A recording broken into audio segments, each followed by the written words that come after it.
আজ একটি সংক্ষিপ্ত আকারে এই ভিডিওটি দেখাবো। আজকের এই ভিডিওটির বিষয়বস্তু হলো মাইক্রোসফট এক্সেলের শর্ট অ্যান্ড ফিল্টারের ব্যবহার। এই শর্ট এবং ফিল্টার খুবই আমাদের কাজের ক্ষেত্রে ব্যবহারযোগ্য। যারা এক্সেল আগে থেকে করে এসেছেন এবং তারা শর্ট এবং ফিল্টারের কাজ জানেন, তারা এই ভিডিওটি স্কিপ করতে পারেন। আর যারা জানেন না, তারা অবশ্যই এই ভিডিওটি দেখবেন। তাহলে চলুন প্রথমে বলে রাখি শর্ট। শর্ট কি? শর্ট কথার অর্থ হলো সাজানো। আমি একটি ডাটা আপনাদের দেখানোর জন্য তৈরি করে রেখেছি। এই ডাটার মধ্যে দেখুন নাম্বার এদিক ওদিক করা আছে, মানে কম বেশি করা আছে। এখন নাম্বারগুলিকে যদি আপনি বড় থেকে ছোট আকারে সাজাতে চান, তাহলে এই শর্টের মাধ্যমে করতে পারবে এবং ছোট থেকে বড় আকারে সাজাতে পারবে। এটি হচ্ছে শর্টের কাজ। তাহলে চলুন আমি শর্টের কাজটা দেখিয়ে নিই। যে নাম্বারগুলিকে আপনি বড় থেকে ছোট করবেন, সেই নাম্বারগুলিকে সমস্ত নাম্বারগুলিকে সিলেক্ট করে নেবেন। সিলেক্ট করার পর হোম ট্যাবে চলে যাবেন। হোম ট্যাব থেকে দেখুন শর্ট অ্যান্ড ফিল্টার বলে লেখা আছে। এখানে দুটো অপশন পাবেন আপনারা, শর্ট স্মলেস্ট টু লার্জেস্ট এবং শর্ট লার্জেস্ট টু স্মলেস্ট। প্রথমে আমি বড় থেকে ছোট দেখাবো। দেখুন এই নাম্বারগুলির মধ্যে বড় থেকে ছোট আকারে করতে চাইলে short largest two smallest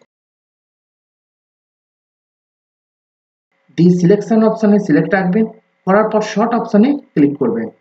click করার পর দেখুন নাম্বার যেগুলি বড় থেকে ছোট আছে সেইভাবে কিন্তু সাজানো হয়ে গেছে। আশা করি বুঝতে পেরেছেন। এবার আসি ফিল্টারের কাজ। তো ফিল্টার কথার অর্থ হলো পরিস্রাবন করা। এখানে মনে করুন আপনাকে অনেক ডাটা দিয়ে দিয়েছে, এই ডাটার মধ্যে এখন প্রিন্ট করতে বললো এই রাজু বলে যে নামটি আছে এই রাজুকে, এবং গোপাল বলে যে নামটি আছে গোপালকে। মনে করুন এখান থেকে অনেক নাম তো আছে, তো এর মধ্যে আমি 5টাকে প্রিন্ট করব। কারণ এখন যদি আমি প্রিন্ট দিই তাহলে কিন্তু সব নামগুলি বা সমস্ত শিটটার যে কাজগুলি সেগুলি প্রিন্ট হয়ে যাবে। কিন্তু আমি এখান থেকে চাইছি যে কোনো 5 জনের নাম আমি প্রিন্ট করব। তার জন্য এই ফিল্টার ব্যবহার করতে হবে। প্রথমে সিলেক্ট করে নেবেন উপরের যে সেলটা থাকবে সেই সেলটিকে সিলেক্ট করে নেবেন, মানে হেডিং লাইনটিকে সিলেক্ট করে নেবেন। সিলেক্ট করার পর ডান দিকে চলে যাবেন শর্ট অ্যান্ড ফিল্টার। এই যে শর্ট অ্যান্ড ফিল্টার পাবেন, করার পর এখানে ফিল্টার অপশানে চলে যাবেন।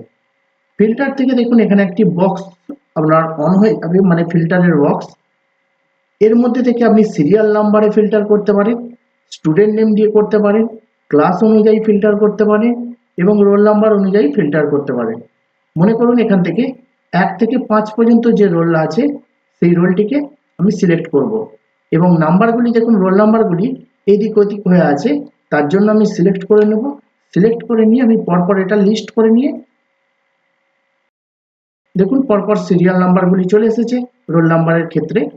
এবার এখান থেকে 1 থেকে 5 পর্যন্ত আমি প্রিন্ট করব, বাকিগুলো কিন্তু আর করব না। এখান থেকে চলে যাব এই যে অপশানটা আছে রোল নাম্বারে, আসার পর সিলেক্ট অল অপশানটিকে তুলে দেব।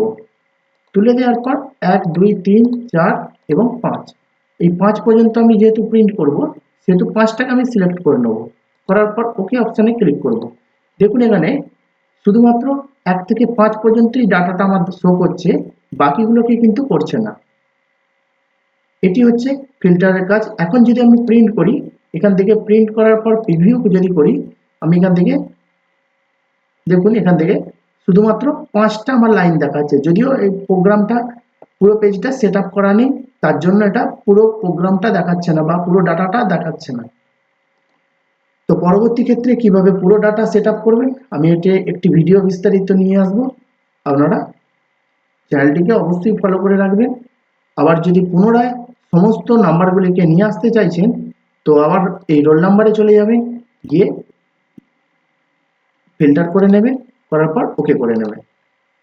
দেখুন পুরো ডাটাটা চলে এসেছে। আশা করি প্রোগ্রামটি বুঝতে পেরেছেন। আজ এ পর্যন্তই, দেখা হচ্ছে পরবর্তী কোনো ভিডিওতে। সবাই ভালো থাকবেন, সুস্থ থাকবেন এবং এই চ্যানেলের সাথে থাকবেন।